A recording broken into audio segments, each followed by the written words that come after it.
¿Por qué creo que es importante hablar del abogado para ir a establecer cuál es su misión en la sociedad? Porque por la estructura que nosotros tenemos como facultades y la influencia alemana, italiana y española, que es la que nos vincula, mucho trabajamos en la facultad sobre lo que es el derecho. Y a lo largo de la carrera, incluso del posgrado y del pregrado, lo que hacemos es hacer conocer a los alumnos y a las alumnas las diversas ramas del derecho. Y les enseñamos el derecho notarial, el derecho registral, el derecho procesal, el derecho civil, el derecho laboral, pero poco o casi nada decimos de quién es el abogado. Ni siquiera con la influencia de la técnica de litigio ahora, porque la técnica de litigio tampoco nos dice quién es el abogado. Lo que nos dice es cómo debe actuar el abogado. No nos dice quién es el artista, sino cómo debe actuar el artista. Entonces, sí es importante tener presente qué somos. ¿Qué somos? En mi clase de ética profesional, yo enseño, bueno, ahora ya no, pero siempre he enseñado derecho penal, todos los penales, todos los procesales y ética profesional. Y siempre mi definición de la abogacía fue: el abogado o la abogada es el profesional del derecho, es el profesional que previene y soluciona problemas humanos utilizando el derecho y la ética. Lo que caracteriza al abogado es la herramienta con la que trabaja. Muchos profesionales vemos los problemas sociales, los médicos, los psicólogos, los asistentes sociales, las asistentas sociales, muchos atendemos los dramas humanos, pero nuestra característica es que nosotros los atendemos con y desde el derecho. Por eso es que la definición de abogacía la entiendo en la prevención y solución de problemas humanos aplicando el derecho y la ética, lo cual rápidamente nos saca qué no es abogado. Porque cuando hablamos de la crisis de la abogacía y los casos que motivan esa crisis, precisamente los actos por los que nos cuestionan no son actos de abogacía. Porque el recurrir a una influencia indebida o un soborno, eso no es abogacía. Ahí el abogado deja de ser abogado. Porque el abogado solo puede prevenir y solucionar esos problemas humanos utilizando el derecho y la ética. No hay otra forma de ser abogado, no hay otra forma de ejercer abogacía. Pero en la sociedad, ¿qué hacemos? Y ahí es donde me quiero centrar en estos 30 minutos que quiero compartir con ustedes. ¿Dónde entiendo la misión social del abogado? Para que exista una sociedad tiene que haber justicia. Ayer que veníamos con la querida familia Moreno, donde está el seno de mi discípulo predilecto Jefferson Moreno, me comentaban de las protestas sociales, las justas protestas sociales en busca que Antamina cumpla con una serie de compromisos sociales. ¿Qué estamos buscando ahí? Justicia. No puede haber una sociedad si no hay justicia. Si no se vive, si en el quehacer diario, en la vida cotidiana, no hay justicia, así como si no hay salud, si no hay alimentación, no puede vivir el ser humano. El ser humano para vivir necesita que haya justicia. Porque donde no hay justicia, hay impunidad, viene la autojusticia y muchos de los grandes dramas que hemos vivido a través de nuestra historia. Entonces, la misión social de los abogados y las abogadas es buscar la justicia, pero ¿cómo la buscamos? Desde el caso concreto, en el caso del defensor penal. ¿Absolviendo al patrocinado? No, eso sería la visión específica de la relación abogado-cliente. Claro, tenemos una misión con el patrocinado. Y la misión con el patrocinado es superar el drama humano por el cual nos convoca. Pero no es de esa misión que quiero hablarles.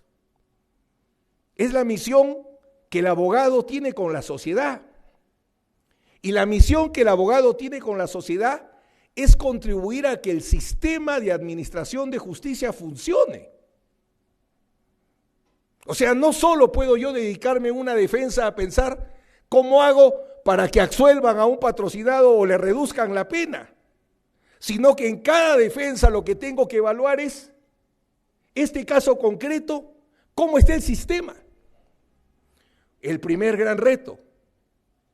¿Por qué desde hace años los problemas sociales ya no se solucionan en los tribunales de justicia y la acción de amparo, sino tomando carreteras? Y ahora esa vorágine de violencia, porque tomar una carretera legítimamente o no es violencia, es imponerle a otros, tuvo su máxima y más triste expresión en esta violencia generalizada y sistemática que vivimos, que acá se vivió. Vi cómo atacaban la notaría de mi querido amigo Freddy Otárola. ¿Qué tiene que ver Freddy con los problemas? Pero evidentemente, todo eso significa ¿qué cosa? Que las personas han dejado de creer en la ley. Han dejado de creer en el derecho. Piensen en cualquier problema, violencia familiar, corrupción, mal construcción de partidos, lo que quieran pensar, siempre el origen es la violación de la ley, la inobservancia de la ley. ¿Por qué la inobservancia de la ley se vuelve parte de la vida cotidiana? Porque la gente no cree en el derecho, piensa que es un obstáculo. Y si las personas no creen en el derecho, no son los odontólogos los que van a hacer creer a la sociedad en el derecho, ¿no? Ni los ingenieros, somos nosotros. De nosotros depende que la sociedad crea o no en el derecho. Entonces, ahí nuestra primera misión. En cada acto de abogacía, donde efectivamente expresamos nuestras grandezas y nuestras miserias, expresamos quiénes somos, porque dime quién eres como persona y te digo quién eres como abogado. No hay que eres un hijo de leyenda y eres un excelente abogado, eso no existe, eso no existe. Serás efectivo, pero no eres abogado. Porque el abogado fue el hombre más honesto del pueblo, ese es su origen. El origen de la abogacía, miles de años antes de Cristo en Sumeria, fue en defensa de una hermosa mujer. Era tan hermosa que la creían una diosa.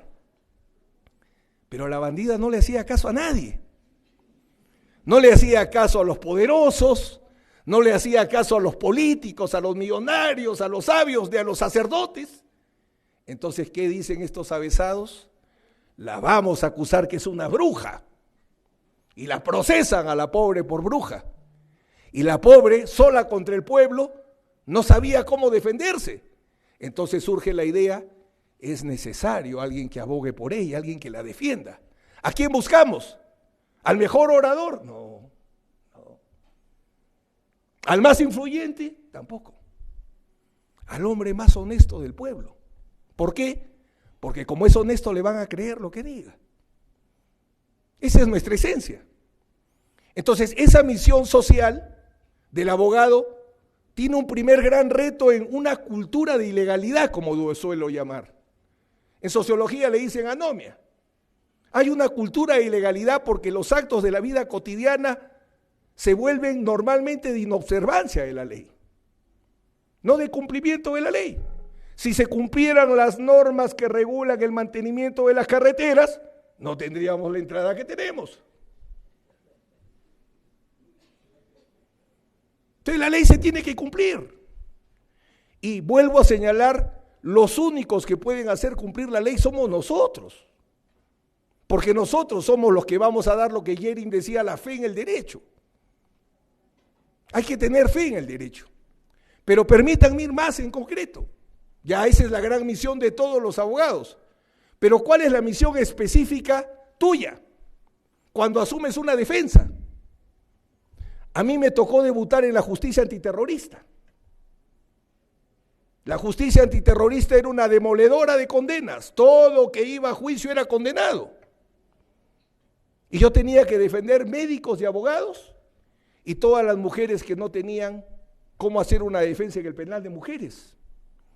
Entonces, ¿cuál era mi contribución al sistema? Por ejemplo, al defender a un médico.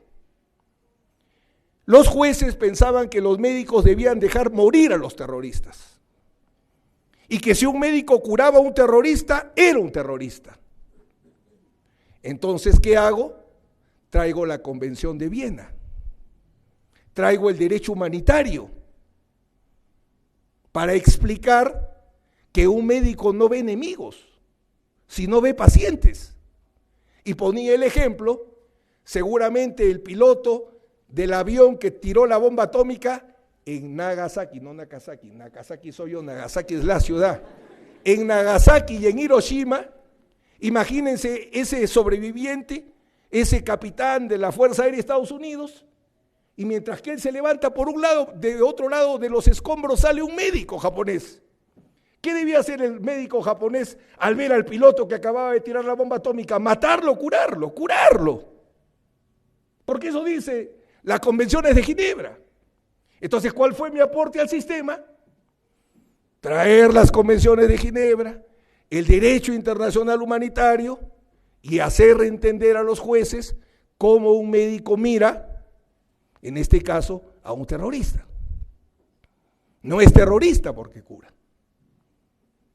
Luego, sigue mi quehacer en la abogacía y, por ejemplo, me toca defender médicos. Había hace algunos años ya una ola de procesar médicos. Se volvió de moda procesar médicos. Todos los médicos los procesaban. Entonces el Colegio Médico y la Federación Médica me convocan a su defensa. Primero en defensas de terrorismo. Igual como a los médicos los encarcelaban por curar, hay abogados que fueron condenados solo por defender. Incluso había una ley que decía que solamente el abogado podía, la ley antiterrorista decía que el abogado solo podía tener una defensa de terrorismo. Y yo tenía que sacarle la vuelta porque en el penal de mujeres eran como 200 mujeres. Entonces tenía 200 defensas de terrorismo con esa ley. ¿Dónde fallaba el sistema? No entendía el libre ejercicio de la abogacía. Así como no conocían las convenciones de Ginebra para poder entender a los médicos, mucho se habla de libertad de prensa, de libertad de sufragio, de libertades políticas, de libertades económicas, pero ¿quién habla de la libertad de patrocinio o el libre ejercicio de la abogacía? Primera condición para que exista el derecho a la defensa, porque un abogado arrodillado, ¿a quién protege? ¿A quién podría proteger un escudo con huecos? Un abogado que pueda ser sometido a persecuciones penales por cualquier cosa. Entonces, el libre ejercicio de la abogacía es la condición indispensable para que pueda existir derecho a la defensa. Si no hay un abogado libre, nunca hay defensa. Si el abogado tiene miedo, nunca defenderá.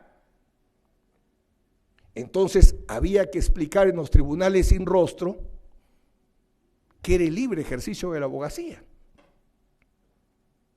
Incluso hay estatutos internacionales que protegen el libre ejercicio de la abogacía. Lo que pasa es que los colegios de abogados se han reducido a dar servicios, a darnos cajones para enterrarnos, darnos odontólogos y de repente un club. Y eso no es el colegio de abogados, porque el colegio de abogados se creó para dos cosas: para garantizar el libre ejercicio de la abogacía y el ético ejercicio de la abogacía. Para eso se creó el colegio de abogados, no por otra cosa. Lo hemos desnaturalizado.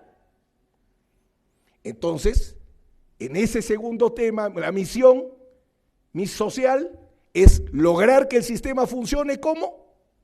Logrando rescatar al abogado que ejercía adecuadamente su profesión. Porque así como el médico que cura no era terrorista, el abogado que defiende no es terrorista. Y los condenaron a 20 y 30 años. Yo he visto abogados condenados a 20 y 30 años solo por defender. Entonces, ese era un segundo momento de misión social de cómo hacer funcionar al sistema. Luego, con los médicos, pero ya en el tema de la mala praxis médica. Entonces, se establecían casos de mala praxis médica, a veces con justicia, pero muchas veces con injusticia, porque piensan que el médico tiene una obligación de resultados. La gente piensa que el médico tiene la obligación de curarlo. Claro, es mi madre, es mi hijo. Yo obviamente es lo que voy a exigirle a un médico. Pero jurídicamente, de repente acá está el profesor de obligaciones, hay obligación de medios y obligación de resultados.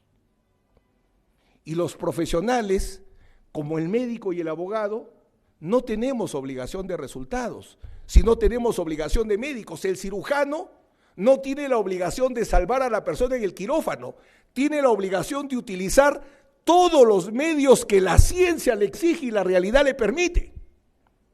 Su obligación es de medios, no de resultados, como el abogado. O sea, el abogado si pierde es responsable, no. El abogado tiene la responsabilidad de utilizar todos los medios jurídicos que el caso exija. Ahí se mira al abogado si cumple o no su función. Entonces, en este caso de la responsabilidad legal médica, ¿cuál es el aporte social? Por primera vez llevar a los tribunales, ¿cuál es la responsabilidad legal de un médico? O, algo que siempre me ha gustado, es llevar las ciencias al derecho, las ciencias al proceso. Por ejemplo, los peritos,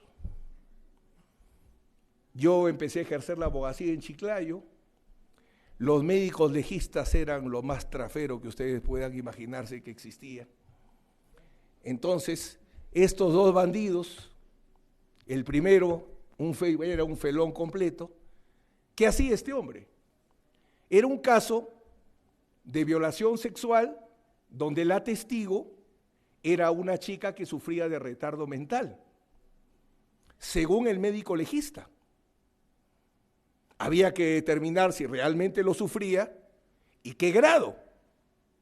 Entonces, cuando mi padre pediatra, él siempre me ayudaba mucho, entonces digo, ¿qué especialidad tiene el médico legista? Porque en ese tiempo no existía, ahora sí existe la especialidad médica de médico legista, en ese tiempo no existía. Entonces le digo, papá, ¿quiénes son los que determinan las causas de las muertes, por ejemplo? El patólogo forense, para establecer las causas de la muerte. Bueno, obviamente en el caso de la salud mental, un psiquiatra, un psicólogo, si ustedes gustan, donde no hay psiquiatra podría medir la inteligencia. Pero este señor era urólogo, era especialista en riñones.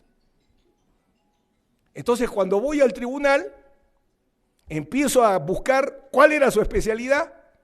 Bueno, y el presidente del tribunal estaba amarrado ahí, entonces no me querían dejar preguntar. Pero lo cierto es que termino imponiéndome para hacer corto esta parte, y lo cierto es que logré establecer algo elemental, que el médico legista sea un especialista. Si es problemas cardiológicos, un cardiólogo. Y ahí el primer aporte fue lograr ¿qué cosa? Me fui al colegio médico, porque yo era abogado del colegio médico, entonces le digo, miren, los peores médicos son peritos, son legistas, porque en realidad los que le va bien en la profesión no van a ir. Entonces los mejores tienen que ir, pero nos decían, no, porque nos maltratan, 10 horas tenemos que esperar. Esperen ahí, me fui a la corte. Oiga, ¿usted quiere burros o quiere verdaderos peritos? Entonces no los puede citar a las 7 de la mañana y va a escucharlos a las 2 de la tarde. Entonces sean pues más puntuales. Y logré generar que los mejores médicos quieran ser peritos y que las condiciones de la actuación de la prueba pericial sea adecuada. Entonces, un aporte a mejorar la prueba pericial y el servicio médico legal. Entonces, no solo es la parte del cliente. Hace poco, una jovencita se acercaba y me felicitaba y recordaba una defensa por el caso Utopía, de la discoteca Utopía. ¿Qué hice en el caso de la discoteca Utopía? Varias cosas. Número uno, discutir. El Jockey Plaza decía, a mí nadie me puede tocar porque yo tengo una cláusula de exoneración de responsabilidad.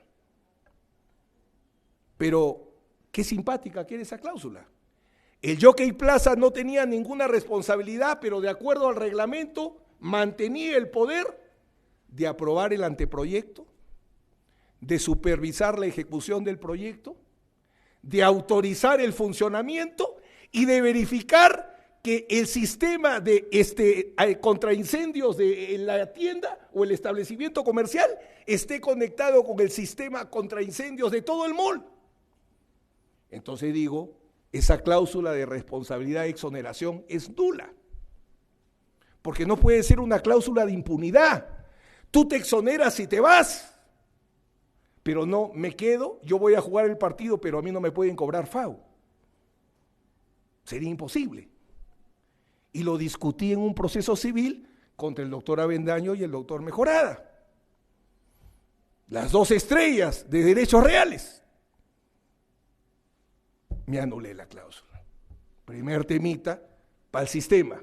En un proceso civil acumulado se pueden anular cláusulas exoneratorias o hacerlas inaplicables, ineficaces. Ineficacia fue, perdón, no fue anulación, fue ineficacia. Primer aporte. Segundo aporte.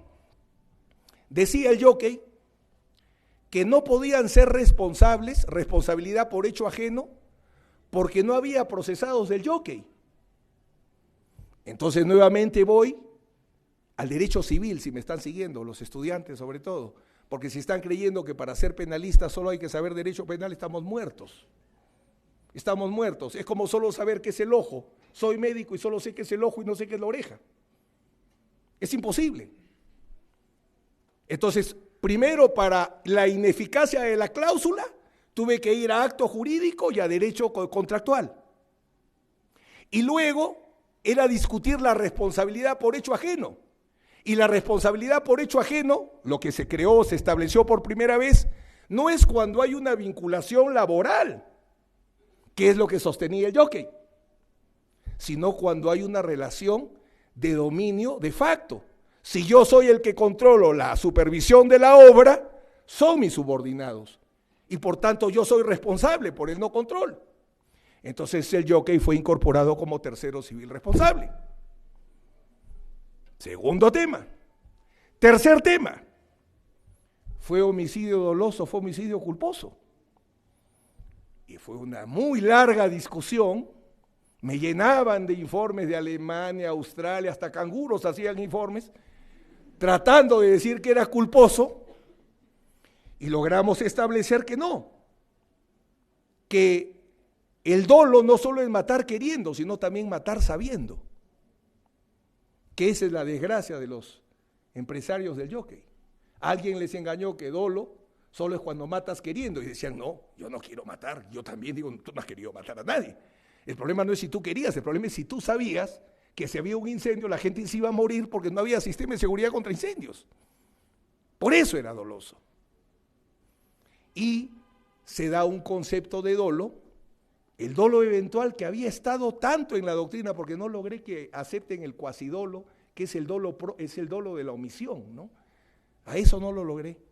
Crunchito ahí me dio un buen consejo y me dijo, anda con el dolo eventual porque se lo van a escuchar y lo van a entender. Y logré que establezcan que el dolo no solo es matar queriendo, sino matar sabiendo. Y lo otro era un tema que pensé que iba a tener mucho desarrollo, que es la omisión impropia. La omisión impropia, yo no mato por una acción comisiva, pero yo soy un garante, yo soy un bombero que abandona personas siniestradas, soy un salvavidas que no ayuda a una persona que se ahoga. Todo el que administre una fuente de peligro, no es que quiera hacer nada contra la universidad, pero estoy seguro que el establecimiento está completamente asegurado. Así veo ahí extintores. Porque quien administra fuentes de peligro, tener establecimientos públicos es una fuente de peligro. Entonces, quien administra las fuentes de peligro es garante de la vida y la salud de las personas. Entonces, se aplicó el homicidio doloso por omisión impropia. Y yo pensé que era el inicio de una larga, porque el transportista, no voy a decir el nombre de la empresa porque hasta ahora existe, pero es una empresa de transporte de ómnibus muy importante. Su hija, era 2 promociones después que yo en la universidad, mi hincha, lleva a su papá y me dice, tienes que encargarle todos los casos penales, papá. Entonces llega el dueño pues, de esta empresa poderosa y dice, quiero encargarte todos mis casos. Y dije, me abroché, gracias, don fulano, le digo, muchas gracias, gracias por esto. Bueno, me dice, pero tengo una pequeña condición. Ya le digo, ¿cuál es la condición? La condición es que yo debo quedar solo en preliminar. No debo pasar a proceso. Bueno, le digo, si usted me cumple con la regla de las 2 veces, yo creo que puedo. ¿Cuál es? Me dijo, hijo. Buen chofer y buena máquina. Ah, caramba, me dice, se ve que tú no eres empresario. ¿Por qué, don fulano? ¿A qué se refiere? ¿Tú sabes realmente cuánto cuesta un pasaje? Y voy a hacerte mi estructura de costos. Por ejemplo, costaba 160 soles. Pero el mercado me permite cobrar solo 60. Ah, le digo, entonces para recuperar el resto, la llanta tiene que aguantar más, el chofer tiene que dormir menos. Usted no necesita un abogado, necesita un ratero, le digo, para que lo saque. Claro, obviamente no me contrató, no, nunca me dio ni un caso, hasta ahora me mira enojado el señor. Pero bueno, ¿qué iba a hacer? Entonces, en el caso Utopía, la responsabilidad por omisión impropia es una herramienta muy valiosa, bien usada, por cierto. Es una herramienta muy valiosa, porque también puede ser responsables de lo más importante como es nuestra vida, nuestra salud, personas que no hacen acciones, repito, comisivas, pero que son esos garantes, esos protectores que la sociedad establece. Y son varios. Quieren construir un edificio, quieren que sea de 8 pisos, ¿qué equipamiento de seguridad le van a dar a las personas que suben al 7º, 8º piso? A las personas que trabajan en una mina. ¿Qué equipamiento le dan para proteger esa salud? No, pero yo no lo enfermo, no lo obligo, está muy bien. Pero tú administras, es más, tú te enriqueces con esa actividad. O un caso último, para ir terminando, hoy por hoy se habla de la crisis política porque consideramos que los mejores no llegan a ser autoridades. Entonces, más que nunca necesitamos saber quién es quién. Tenemos que conocer al candidato en toda su complejidad, en toda su condición de ser humano, sobre todo en procesos electorales. Yo defiendo a Milagros Leiva, la periodista, la condenan en primera instancia la exministra Naí Durán, y el evento es el siguiente.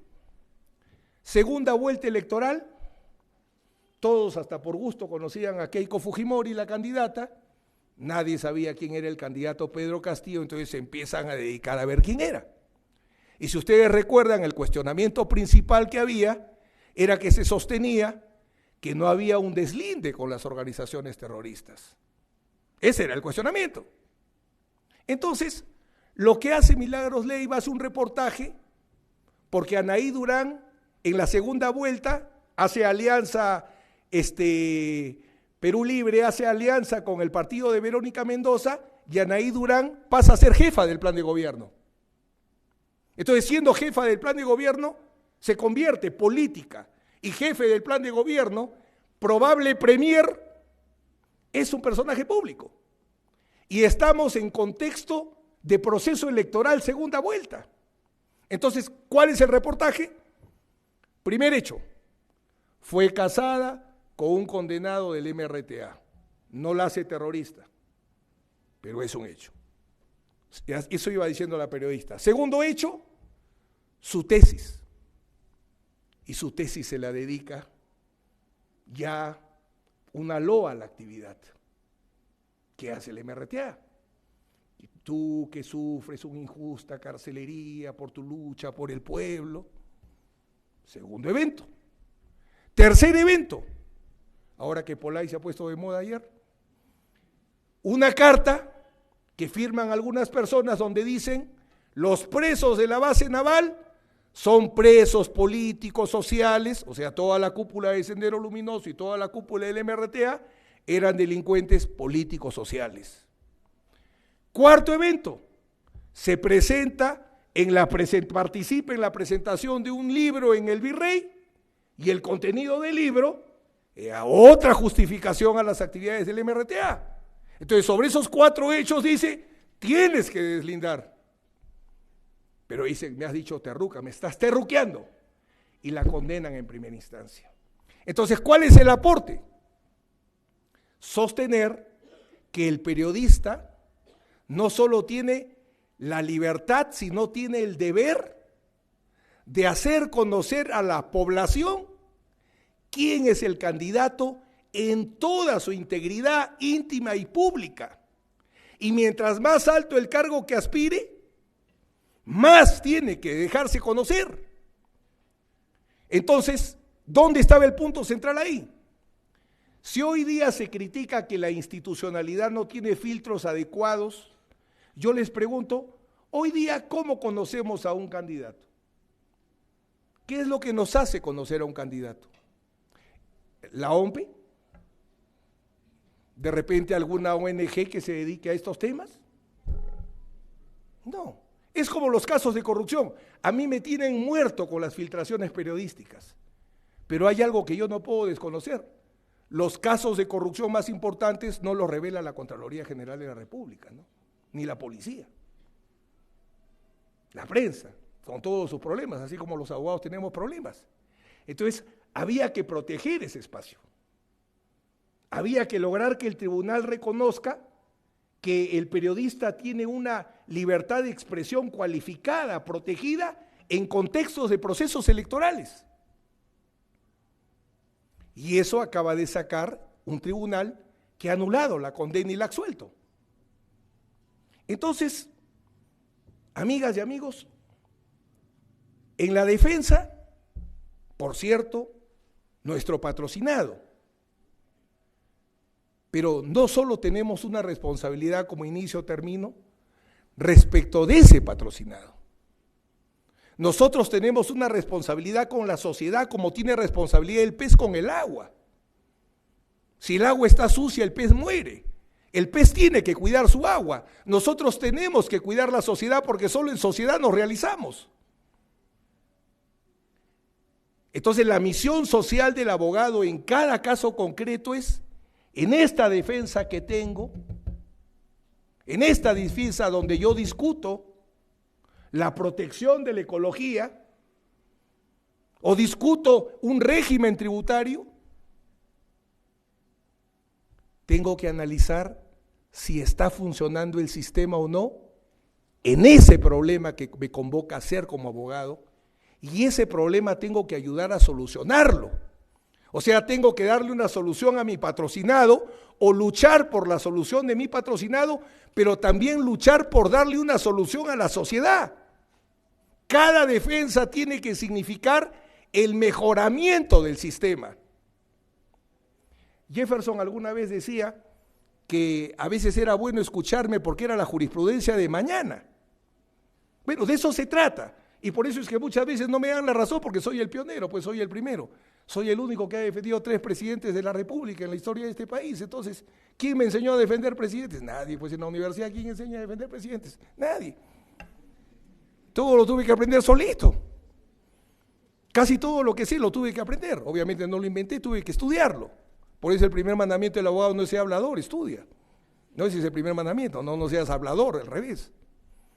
En la antigua Grecia, con esto termino, ¿cómo será que no había que ser hablador? Que acá igualito que ahora, que ya son 34 minutos, ponían un reloj de arena. Si el abogado se pasaba el reloj de arena, lo metían preso. Bueno, yo me he pasado el reloj de arena, pero no me metan preso. Gracias.